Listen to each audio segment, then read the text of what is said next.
Committee Chairman Freddie Kumai said the report's most critical findings centered on the establishment and management of the program's trust account. Mr. Kumai outlined failures in oversight, citing weaknesses in administrative processes and a lack of adequate governance by the Connect PNG board. Among the significant findings, the committee noted that failures in the establishment and oversight of the trust account. There were substantial deficiencies in the establishment and administrations of the trust fund account, including weaknesses in governance and administrative process, and a failure by the Connect PNG board to exercise adequate oversight over the funding process. Number two, the non-compliance with FIDIC standards by contractors and engineers.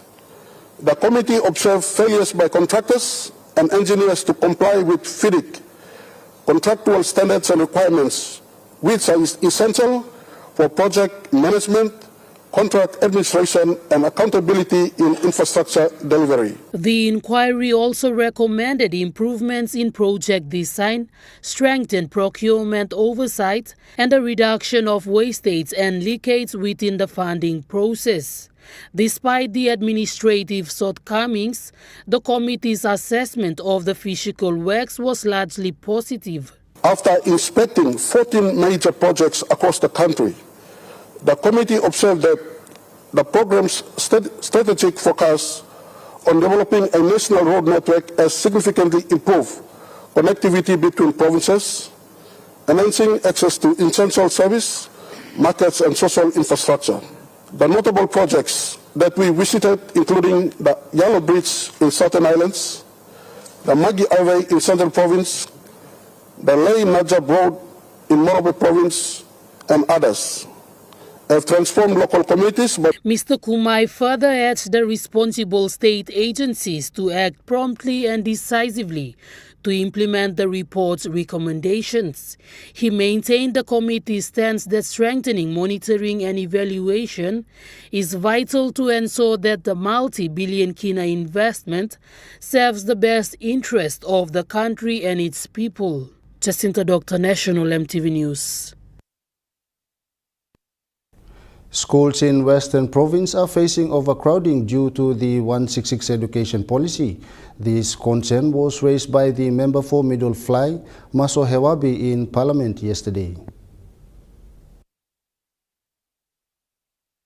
The 166 structure is implemented under the new standard-based curriculum education system.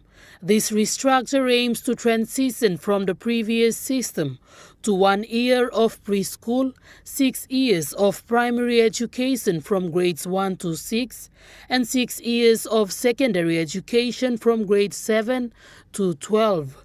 It aims to eliminate the grade 8 and grade 10 bottlenecks and ensure continuous education up to grade 12. During question time in Parliament, Middle Fly member Mr. Hewabi told Parliament that the 166 policy is creating enormous challenges and pressure on schools in his province. There were no classes because of no classrooms and no staff houses. The students couldn't even go to class, and some of the teachers couldn't even go to those assigned schools because there was no staff houses. The TFF funding that is funded by the Education Department annually is not sufficient enough to address the pressure that is exceeded by the 166 policy.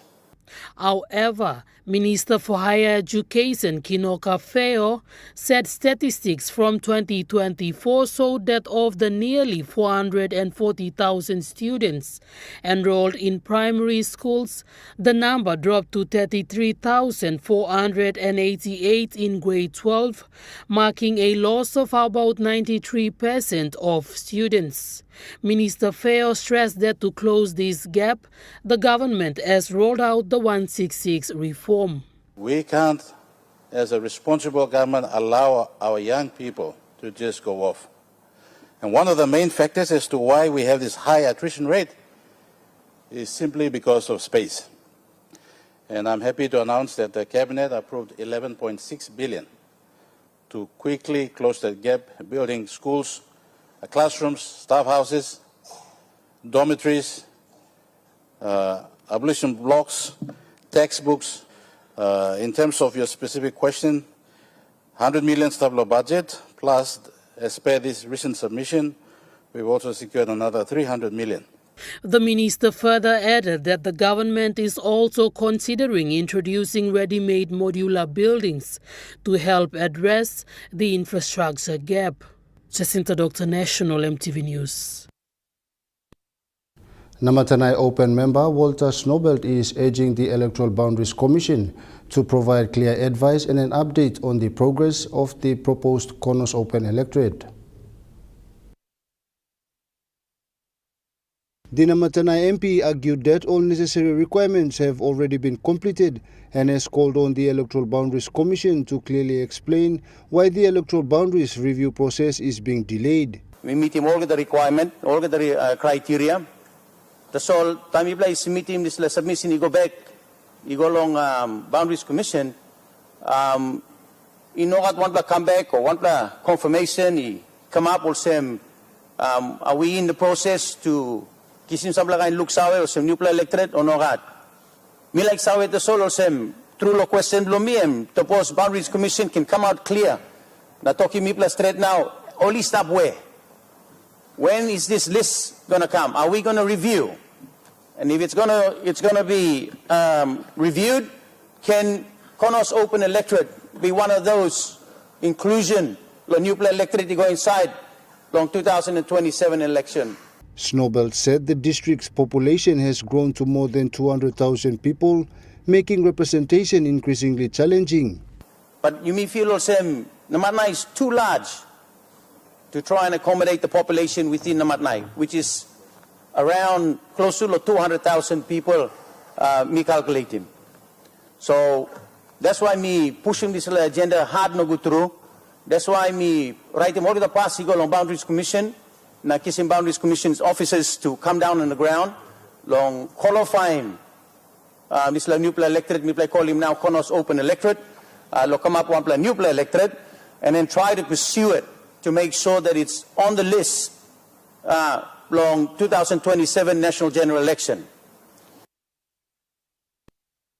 Meanwhile, MP Walter Snobelt has called on the government under the Connect PNG program to support maritime provinces. He said the program should not only focus on building roads in mainland areas, but also help island provinces where people mostly travel by sea. We like strong into Works Minister Tutlo, this Tok me too, Connect PNG and one good initiative. You can learn. But you mean not put him to Connect PNG lo maritime provinces too. So instead of straight him road, you mean straight na sample ferry na or boat na at least you mean try na losing this or banana boat where we're losing or life too much lo sol wara here. Can we start looking at those maritime provinces with a decent sized vessel that can accommodate safely all people will meet and only commute go come. Snobelt said the government should invest in better sea transport to help people move more easily, access services and take part in development like other parts of the country. Our outer islands require government services, and the only way that they reach government services if they got to travel, and someone needs to travel 4 or 5 hours just to get into town. Look, in basic services, that's all. So me like looking at some Connect PNG, a little bit more holistic in terms of considering maritime provinces that we don't have road access, but you may got saltwater access problem. So you may not look long, buy some long all this boat too, or help him you me, no gonna come. Newly elected member for Day Open, Desmond Paul Kipper, has raised concerns about how the recent counting for the Day District by-election was conducted, claiming that certain actions taken by the Electoral Commissioner during the counting were not consistent with election laws. From the issuing of writs to nominations, campaigning, voting, counting and declaration, the National General Election process follows a set procedure.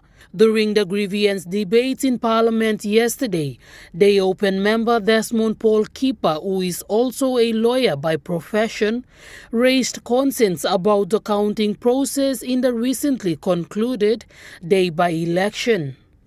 During the counting process, after the primary votes were counted, the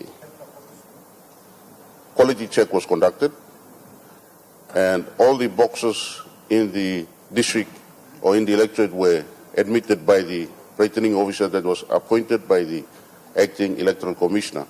And from experience as a lawyer myself and someone who has dealt with a lot of election petitions, I know the law that once the box, a ballot box, is put on the table, the counting center, inside the counting center, and it's admitted by the returning officer, or if it's rejected by the returning officer, if there's a complaint coming from the scrutineers of each candidate, then whatever the decision is the returning officer makes inside the counting center, that becomes the final decision. And only a court of disputed returns can undo the decision of the returning officer. Now, in my case, I had 2 ballot boxes that were from my local area, or 2 council wards that come from my area. They were set aside after the boxes were admitted into counting and the scores were put on the tally box and the quality check was done. The direction came from the acting electoral commissioner directing the returning officer to undo the scrutiny process, which as far as I know the law, section 153A of the organic law on national and local level government elections, it says the returning officer has the power to admit or reject, not the acting electoral commissioner. And she exercised the powers under section 19 of the organic law, saying that she has the overall direction and supervision of an election process. Mr. Keeper said the directive should not override the returning officer's decision during counting, noting that only the Court of Disputed Returns should have the authority to overturn a scrutiny process. Furthermore, in preparation for the upcoming national elections, the new Day Open member said it is vital to address this issue so it does not repeat in 2027. Jacinta Doctor, National EMTV News.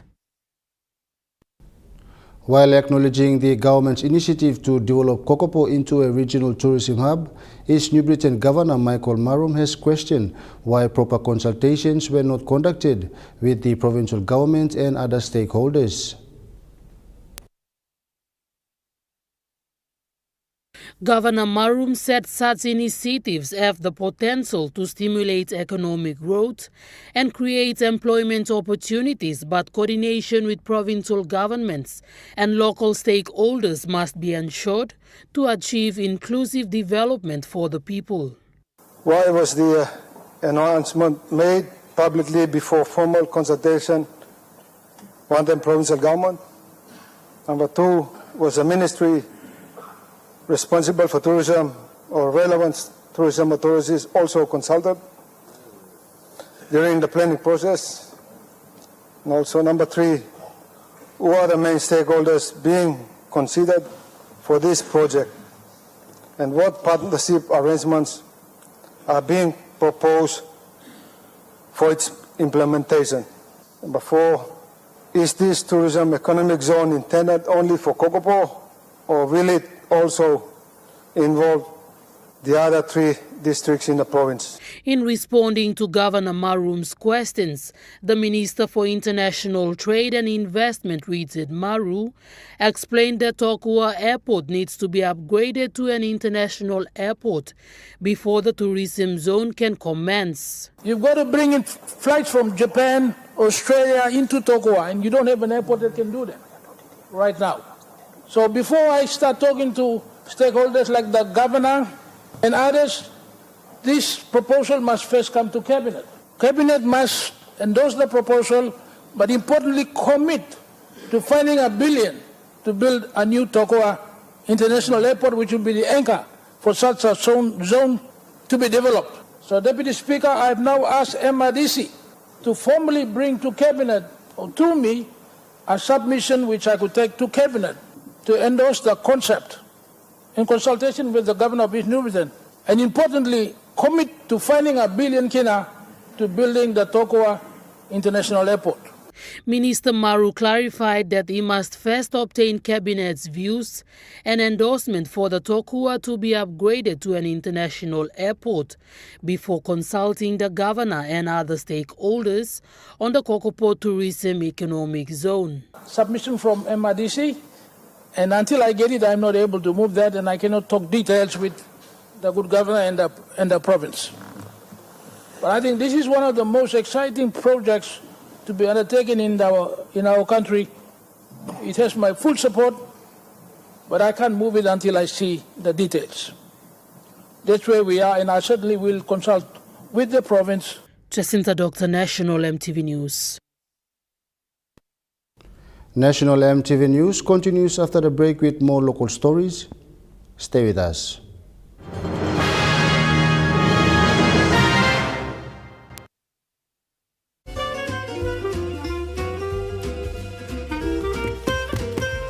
Chicken kebab saja lah. Yum. Beef stir fry. Chicken curry, my favorite.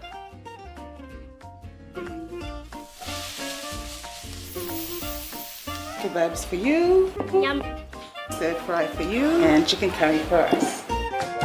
Magic in every meal, 1 cube at a time. You get big data and big value with Telecom Good Pillar mobile data plans. From only 3 kina, you get 1 gig for 24 hours. And for only 150 kina, you get 130 gigs over a whopping 30 days. And with loads of Good Pillar data plans to choose from, there's a small, medium or large plan to match your budget. Dial *777# to subscribe. Telecom, connecting you anywhere, anytime. Remember the joy of playing with your toys as a child? At Morning Plus, we believe that every small business deserves a chance to build and grow. That's why we offer asset financing.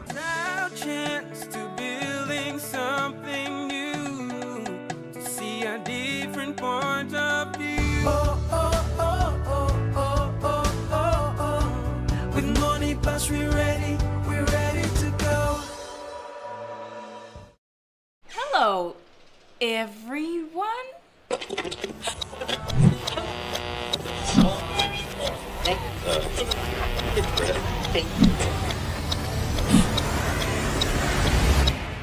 Is everything all right? Oh.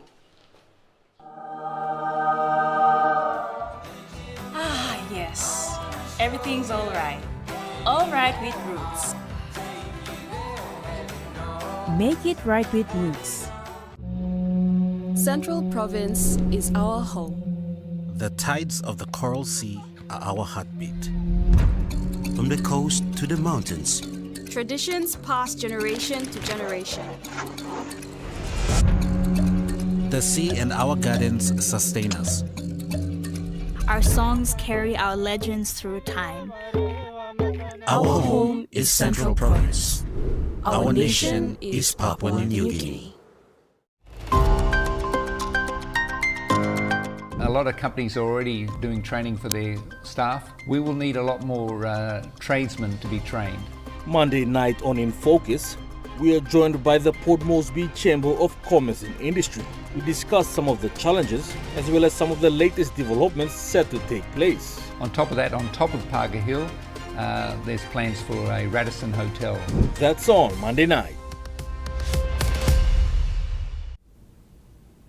You're watching National EMTV News. The Department of Provincial and Local Government Affairs and the International Organization for Migration have signed a Memorandum of Understanding to strengthen Papua New Guinea's national response to internal displacement and advance safe, dignified and sustainable relocation solutions for internally displaced persons. The MOU formalizes a long-standing partnership between DPLGA and IOM to strengthen local governance, improve service delivery, and support communities affected by displacement and other vulnerabilities across Papua New Guinea. It builds on recent actions taken by the government of Papua New Guinea to strengthen national leadership and coordination on internal displacement, including the successful launch of the National Internally Displaced Persons Policy by Prime Minister James Marape, which provides a national framework for advancing durable solutions for displaced populations. Through this agreement, DPLGA and IOM reaffirm their shared commitment to translating national policy priorities into practical action at the provincial, district, ward, and community levels. Cooperation will focus on strengthening the institutional capacities of provincial and local level governments, advancing the implementation of the Nationally Internally Displaced Persons Policy 2025 to 2035, and durable solutions for displaced communities,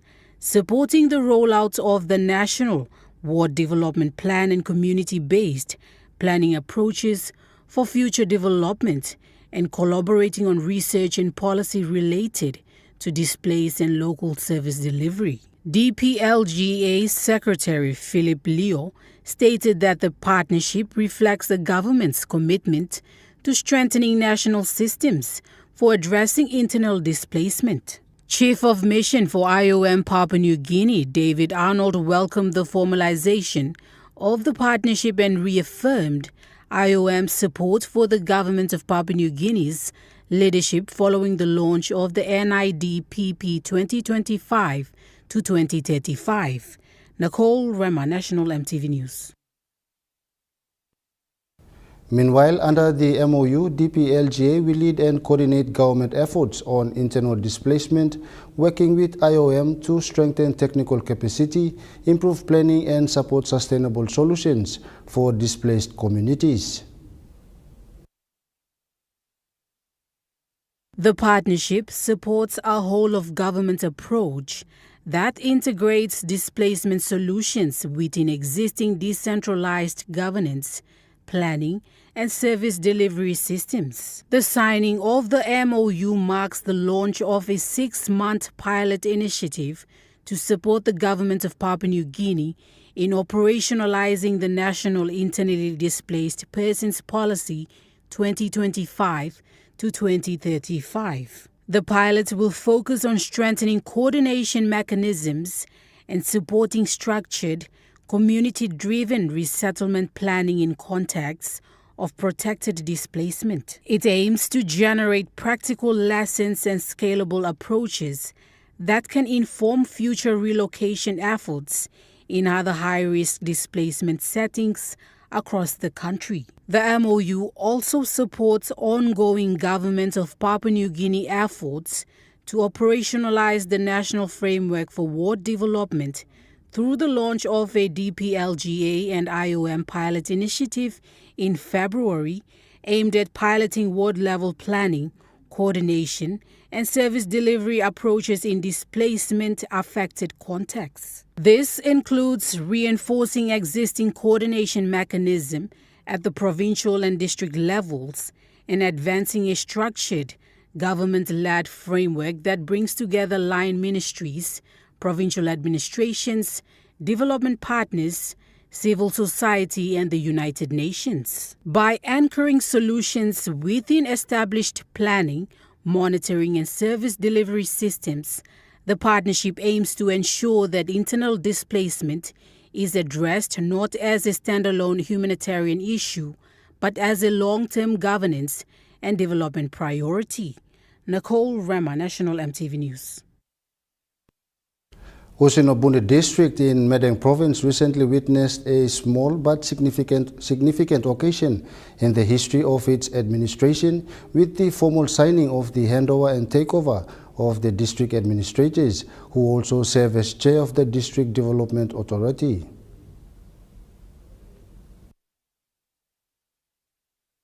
On March 10th, the official handover and takeover between the two district administrators of Usinobunde took place, with Mr. Joachim Luma handing over the role to the current district administrator, Johnson Y.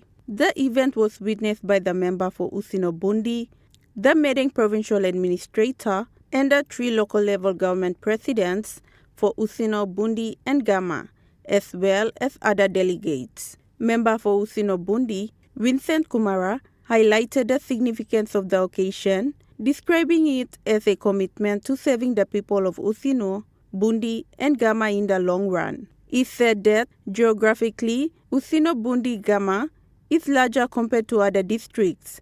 Therefore, leaders and administrators must work together to serve the people effectively. Medeng Provincial Administrator, Mr. Daniel Aloy, assured the people of Usino Bundi that the event was a professional internal transfer of officers and had no connection to any outside influence. Johnson Y, the current administrator, affirmed his commitment to his new role and acknowledged the shared responsibility of working together to serve the people of Usino, Bundi, Gama. Isabella Narpal, National EMTV News. Book Bilong Pekinini proudly announced the continuation of its breakfast program yesterday through the generous support of Sanitarium, Australian Export Consortia, and Market 2000. The 3 partners have formalized an agreement to provide over 200,000 kina worth of Weet-Bix and So Good oat milk to 3 of BBP's library learning centers, directly benefiting 250 students with access to a healthy and nutritious breakfast each school morning.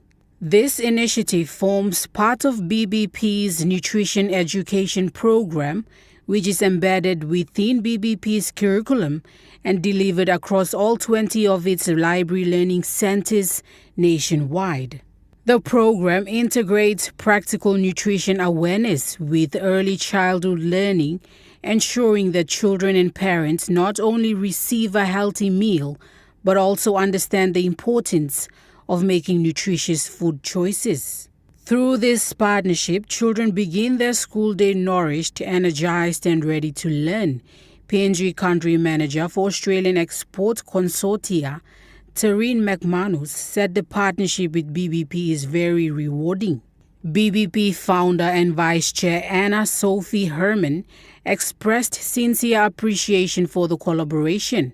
She noted that this support goes far beyond providing breakfast. It is an investment in a child's future.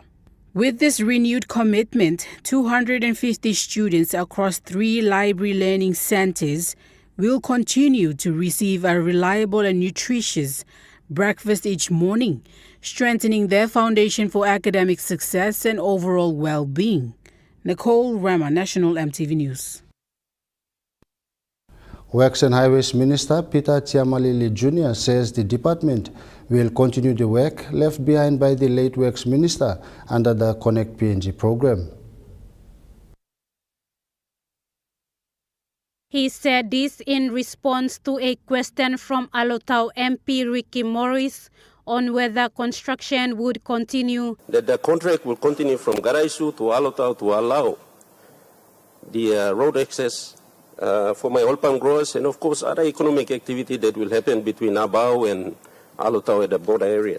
In response, Tiamalili said they will proceed. He also highlighted progress on the Magi Highway construction and commended the constructors. That I want to reassure again the people of Alotau that your concerns have been heard, and I will continue to ensure that we follow through on the commitments by our late minister and the work that is currently being done by our contractors on those roads.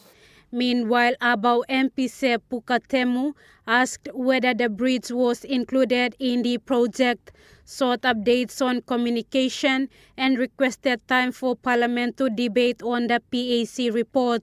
The log bridge that our logging company put up at Magore was washed away. The reason being that this Magore River is a very big river and very fast flowing, including a small bridge called Darava.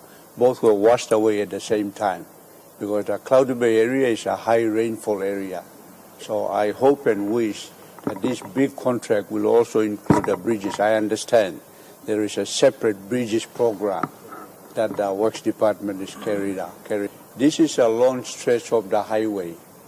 And therefore, when trucks have problems between Moreguina and Gadaishu, there is lack of communication system, so people are stranded in the middle. And so I'm strongly recommending that the towers be also put up along the highway because of the communication issues that people face. Leader of government business, the good chairman for Public Accounts Committee presented a very good report on the Connect PNG, but we forgot to debate it. Can you make a commitment for a House to debate it? Lauren Jimal, National EMTV News. National EMTV News continues after the break. Stay with us.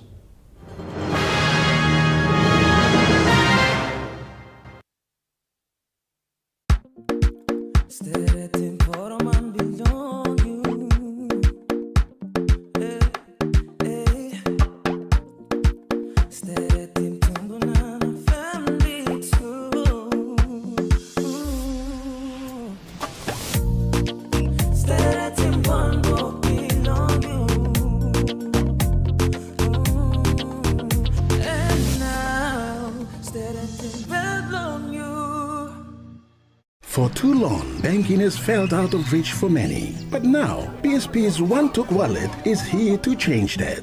Send and receive money, pay bills, and top up. It's your money, wherever, whenever. Because at BSP, we are committed to improving how our customers connect to our One-Talks, to our family, to the ones we love. BSP's One-Took Wallet. Money made easy. Dial *131# for everyone. Announcing the Skill Rise School Competition 2026! With monthly prizes of GFI products, student project fees, and a major prize of 25,000 cleanup building project funding, you can make a difference! Here's how you can enter. Just buy any 1 kg medium grain or soft and sweet Scout rice and give your child a drop into the entry box provided in selected schools to win! Terms and conditions apply. Scout Rice. And by you like it. Hoy, semakin bapak seharian. Auntie, come to cook him.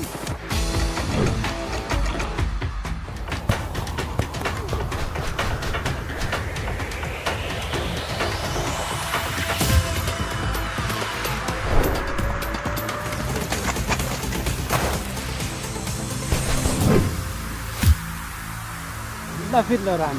You think you passed it? Spots, it's in me. Ready for the world, so is your TISA Visa card. Visa keeps you moving wherever you go, Papua New Guinea or abroad. Seamlessly pay for travel, dining, online shopping. Easily access your funds and instantly track your expenses. Every tap comes with security, trust, and peace of mind. Unlock the world of possibilities. And it all starts with the new TISA Visa card. EMTV is proud to announce that we are now offering tower rental spaces on the tallest tower in NCD and Central Province. Our new 80 meters television broadcasting tower proudly boasts an improved structure durability. It is versatile and suitable for various communications and broadcasting needs. It has a high internal load capacity, supporting multiple antennas and technologies simultaneously. This is your opportunity to optimize your transmission signal for wider coverage and extended reach. For co-location information, call 7723-3484 or email engineering@mtv.com.pg. MTV, your #1 to watch. You are watching National EMTV News. Now moving to overseas news. Rescue efforts are underway after a U.S. military refueling plane crashed in western Iraq. It is not yet known how many military personnel were on board. The incident occurred in friendly airspace where 2 aircrafts were involved. One of the aircraft went down in western Iraq and the second landed safely. It was not due to hostile fire or friendly fire. We will bring you more information as this story develops.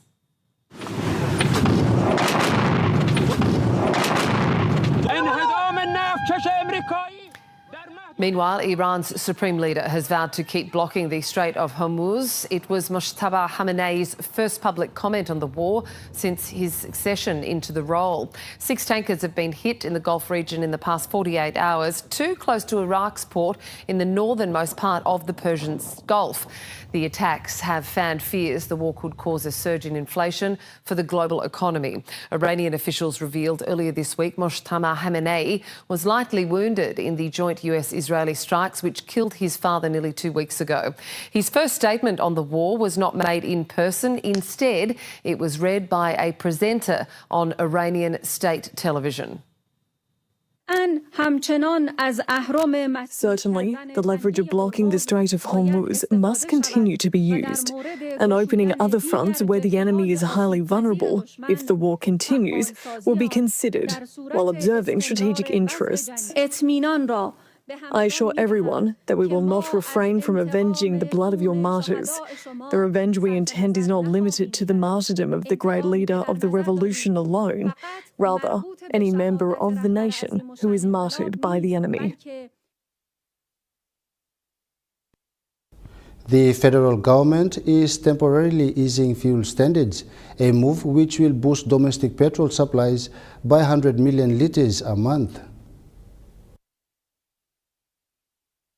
Well, the federal government is relaxing the fuel quality standards to allow for higher sulphur levels over the next couple of months. And what this will mean is that Ampol's refinery in Brisbane specifically will be able to sell fuel to the Australian market rather than export it to overseas countries which have lower fuel standards, which is typically what happens. Now, the Energy Minister, Chris Bowen, anticipates that this will bring an additional 100 million litres of fuel supply into our domestic market, and he's said that regional areas in most need will be prioritised when it comes to accessing this fuel amid this ongoing unrest and disruptions that we're seeing in the Middle East to the global oil market. Now, the Energy Minister, Chris Bowen, has made it clear that this fuel will remain of high quality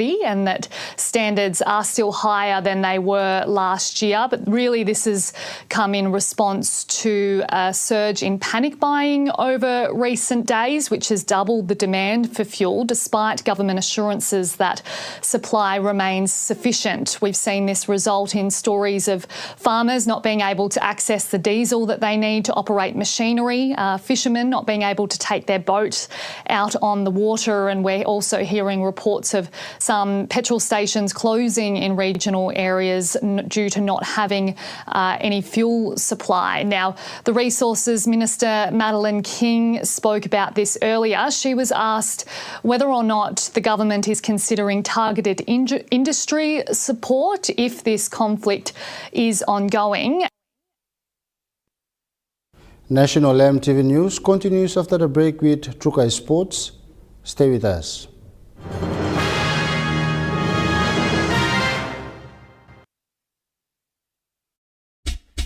They're gold nuggets. There's a flavor for everyone. The best tasting snack. Get a burst of gold nuggets. Cheese flavor. Mega wow. Chicken flavor. Mega wow. Cheese onion flavor. Mega wow. Barbecue flavor. Mega wow. When you're on the go, one more. One more. Get that burst of gold nuggets flavor. Mega wow. As PNG's only ISO-accredited bulk haulage operator, IPI Transport guarantees the delivery of your critical cargo. Equipped with state-of-the-art GPS tracking systems and backed by an experienced team, you can rely on IPI Transport, part of the IPI group of companies.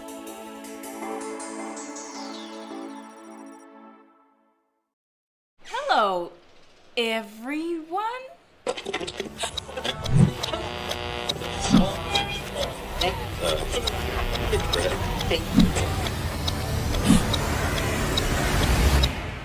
Is everything all right? Oh.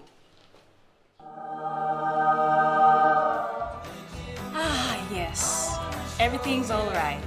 All right with Roots. Make it right with Roots. You get big data and big value with Telecom Good Pillar mobile data plans. From only 3 kina, you get 1 gig for 24 hours. And for only 150 kina, you get 130 gigs over a whopping 30 days. And with loads of Good Pillar data plans to choose from, there's a small, medium or large plan to match your budget. Dial *777# to subscribe. Telecom, connecting you anywhere, anytime. Woi, semakin bapak Arya. Anti, bangka goksim.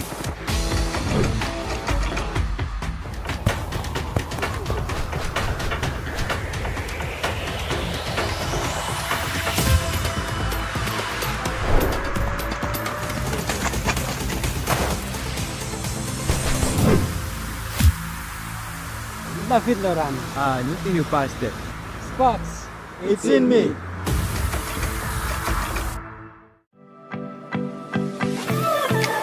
Hey there, I'm Martha. Join me every Wednesday night at 7 p.m. for Goodman Fielder International Sky Time.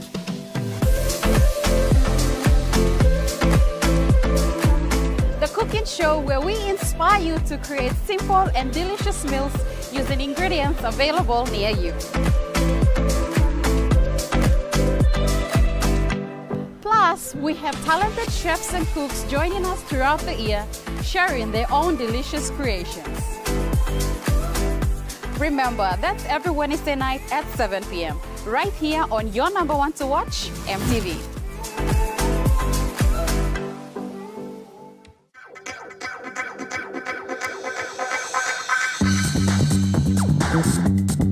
Trukai Sports.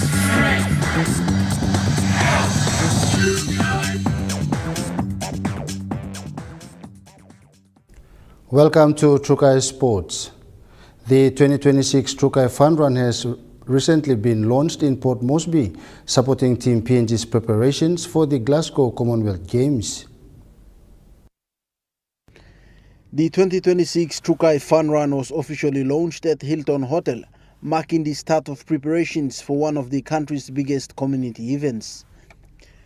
The launch was attended by distinguished guests, including Trukai Industries Limited General Manager Andrew Grace, Marketing Manager Peggy Maha, Papua New Guinea Olympic Committee Secretary General Desmond Kaviagu, Team PNG Chief of the Mission to Glasgow, Elaine Lorive, and PNG Olympic Committee executive members. Top athletes such as swimmer Ryan Pinney and track star Iamo Launa were also present. The program included a short video showing plans for the fun run and Team PNG's road to 2026 Glasgow Commonwealth Games. Guests at the event also witnessed the official reveal of the new fun run t-shirt along with a lively dance performed by the Poly Crew group. Treasurer of the Papua New Guinea Olympic Committee and Chief de Mission of the 2026 Games, Elaine Lorive thanked Trukai Industries Limited for its continued support. This year's theme is Together in Every Grain, highlighting the strong partnership between Trukai, Team PNG and the people of Papua New Guinea. Trukai Industries General Manager Andrew Grace said the company has proudly supported the Fun Run for 25 years. The Fun Run is a real legacy for us. It's something we've been involved with for the last 25 years. He also confirmed that 60,000 t-shirts will be produced this year, double the previous amount, while the price remains at 15 kina despite rising costs. Funds raised from t-shirt sales will also support Team PNG's preparations for the upcoming 2026 Commonwealth Games in July. Personal.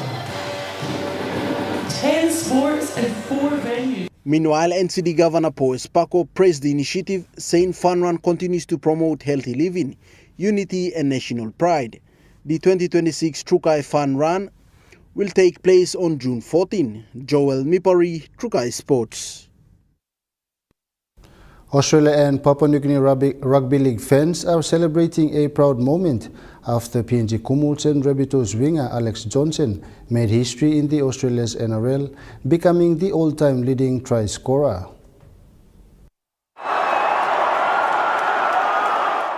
Alex Johnston has made a rugby league history yesterday after breaking Ken Ivin's 53-year record of 212 tries, in a match against Sydney Roosters at the Allianz Stadium in Sydney. After the try was scored, thousands of excited fans ran onto the field to celebrate the historic moment. Many supporters held up their phones to record the moment, while others rushed to shake Johnston's hand or take photos with him. Security officers tried to control the crowd, but the celebration quickly grew as more fans joined in. Johnston was lifted onto the shoulders of supporters as the stadium erupted with cheers. The try helped Johnston pass the long-standing record set by Ken Ivan in 1973. Teammates quickly surrounded Johnston and guided him safely off the field, while fans continued to celebrate the historic achievement. The try record came after a strong play from teammates including Littrell Mitchell and David Fifita, who helped create the scoring chance. NRL CEO Andrew Abdo congratulated Alex Johnston while noting on breaking Ken Ivan's record. Ladies and gentlemen, what a special, historic moment in our game. Can I please ask you to join me in giving another massive congratulations to Alex Johnston.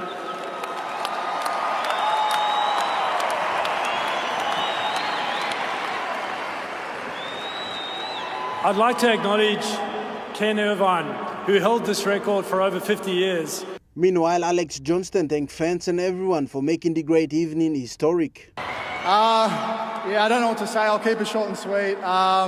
Thank you, first and foremost, to the fans. I just saw the footage of everyone running on. It was, pretty special to be a part of that. So thank you for making a special evening. And to Roosters, obviously, you guys got a good win against us. But thanks for a great game. And I can't thank, obviously, my kids, my partner Taryn enough, and everyone in the South Sydney organisation that have got me to where I am today, all the boys that have given me a try assist. Even though the Rabbitohs later lost the match 26 points to 18, the night belonged to Johnston and his incredible record. For rugby league fans in Papua New Guinea, the achievement is even more special. Johnston represents the Papua New Guinea Kumuls and many fans back home, as they are proud to see one of their very own reach the top of the game. It is a moment Papua New Guinea supporters will remember for many years. Joel Mipari, Trukai Sports. The Western Province Rugby League has presented exhibition matches at the St. John Guy Stadium today, with thrilling matches as crowds gathered to watch. The Western Province Rugby League exhibition games at St. John Guy Stadium saw 3 matches scheduled today. The first game saw Dabaris Team Blue play against Western Team Red. The second game was played between Wipers Team 1 and Dabaris Team Red. The last game scheduled in the afternoon will see Wipers Team 2 face Western Team Yellow. The first game between Dabaris Team Blue and Western Team Red resulted in Dabaris Team Blue dominating with 30 to 16 points over Western Team Red. The games today saw a good turnout of supporters and fans at the Trukai Sports.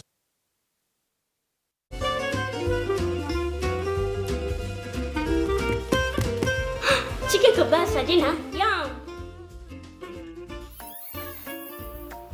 Beef stir fry.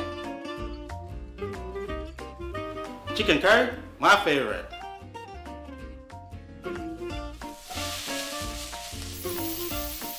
Kebabs for you. Yum. Stir fry for you. And chicken curry for us. Magic in every meal, 1 cube at a time. Announcing the Skill Rise School Competition 2026! With monthly prizes of GFI products, student project fees, and a major prize of 25,000 cleanup building project funding, you can make a difference! Here's how you can enter. Just buy any 1 kg medium grain or soft and sweet Scout rice and give your child a drop into the entry box provided in selected schools to win! Terms and conditions apply. Scout Rice. And by you like it. As PNG's only ISO-accredited bulk haulage operator, IPI Transport guarantees the delivery of your critical cargo. Equipped with state-of-the-art GPS tracking systems and backed by an experienced team, you can rely on IPI Transport, part of the IPI group of companies.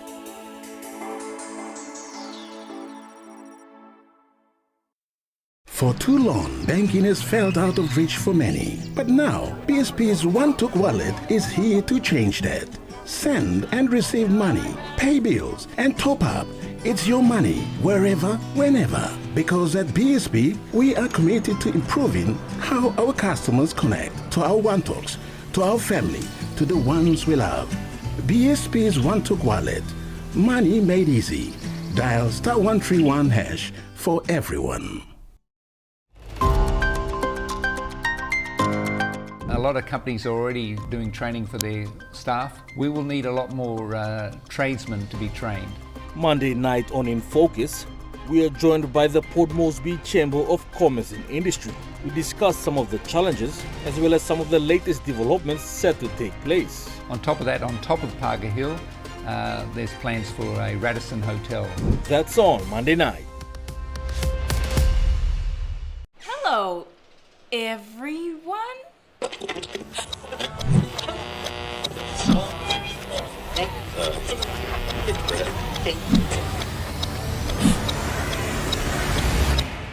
Is everything all right? Oh.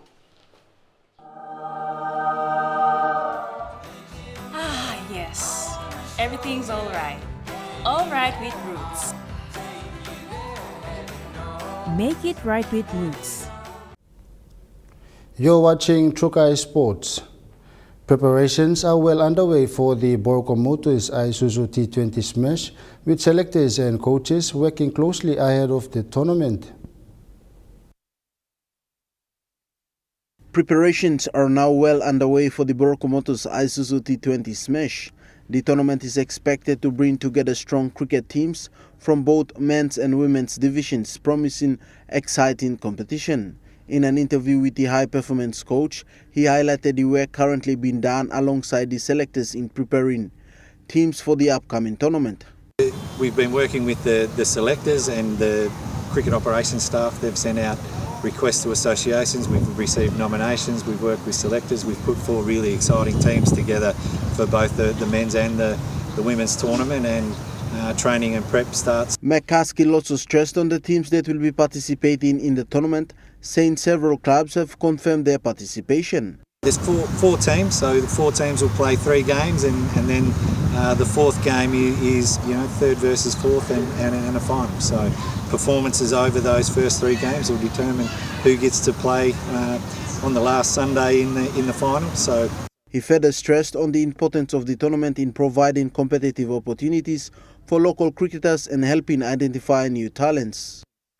Look, the interest in teams, because it's the performance tournament for PNG cricket. It's the opportunity to see who are the best players from around the country. The high performance head coach further stated that there has been a lot of interests from both men's and women's side, creating challenges for selectors due to increased participation. He is also encouraging all teams to give their best and make the most of the opportunity during the Boroko Motors Isuzu T20 Smash. Joel Mipari, Trukai Sports.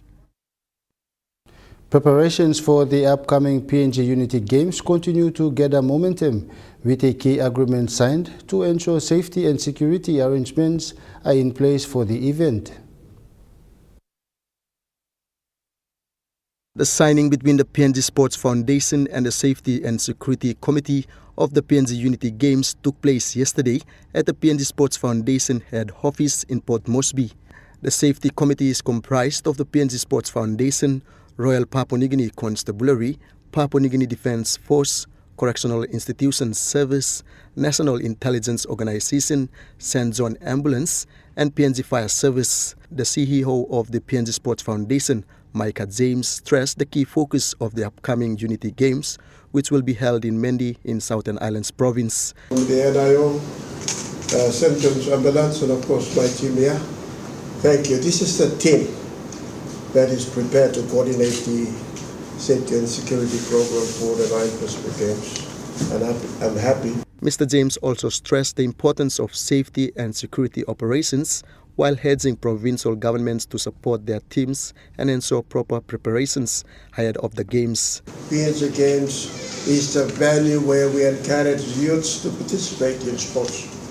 And we have chosen Southern Island to be the 8th value to host this very important program for. Meanwhile, Jerry Gano from the PMNEC also highlighted the importance of security and coordination among agencies to ensure the safety of athletes, officials and spectators during the games. And for the Safety and Security Committee to provide safety and security efforts, provide an environment conducive. Deputy Commissioner of Specialist Operations for Police also said similar sentiments on maintaining strong security presence and cooperation throughout the duration of the games. Let me on that juncture say that we have already prepared our concept of operations for the Unity Games in Mendi, Southern Highlands. This MOU signing is a milestone that will further progress the readiness program for the 8th PNG Unity Games in Southern Highlands Province as preparations continue to build towards the national sporting event. Benson Wema, Trukai Sports. That ends Trukai Sports. The Money Plus weather report is next. Stay with us. Trukai Sports.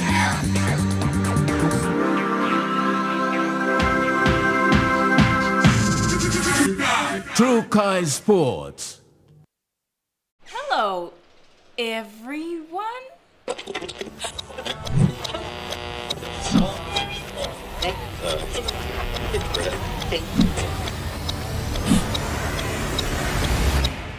Is everything all right? Oh.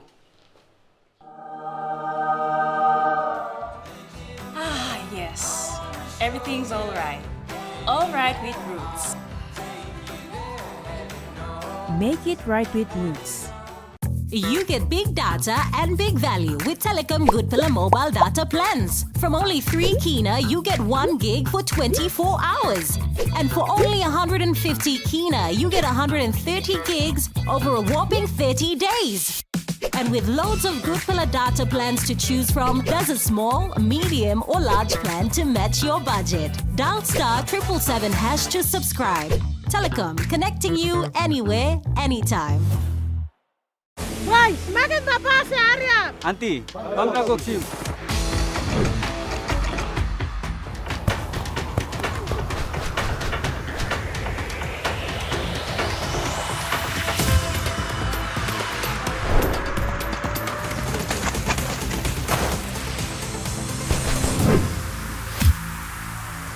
David Loran. You think you passed it? Spots, it's in me. Central Province is our home.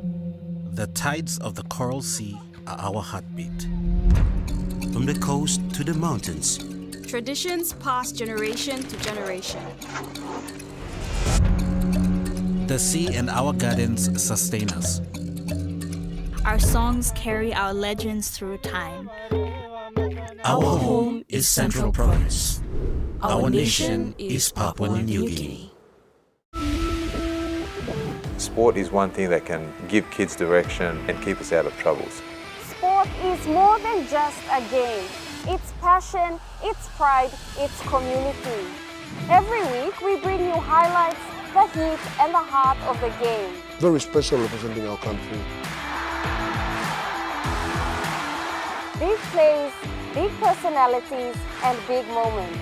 If it's making headlines and it's making history, it's on Sports Scene. Thursdays at 7 p.m. on your number one to watch, EMTV.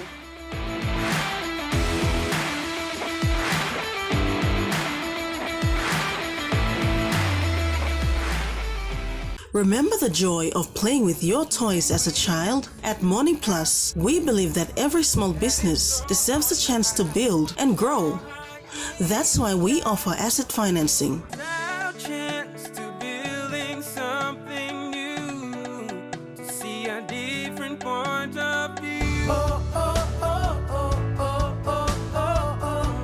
With Money Plus, we're ready to go. This weather update is proudly brought to you by Money Plus, with you always.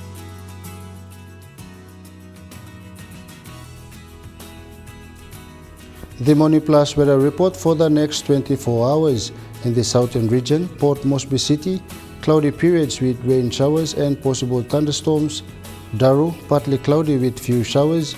Kerema, cloudy with some rain showers and possible thunderstorms. Alotau, cloudy periods with few showers and possible thunderstorms. And Popondetta, showers and possible thunderstorms.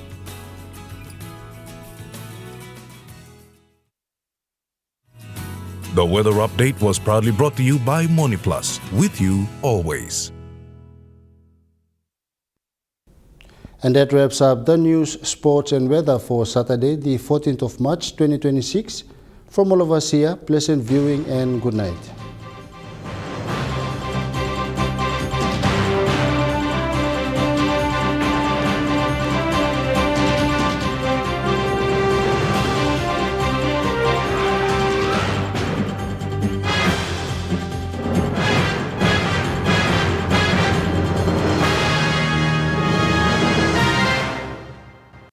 This news program was proudly brought to you by Smart Start Breakfast Biscuits and Gold Nuggets.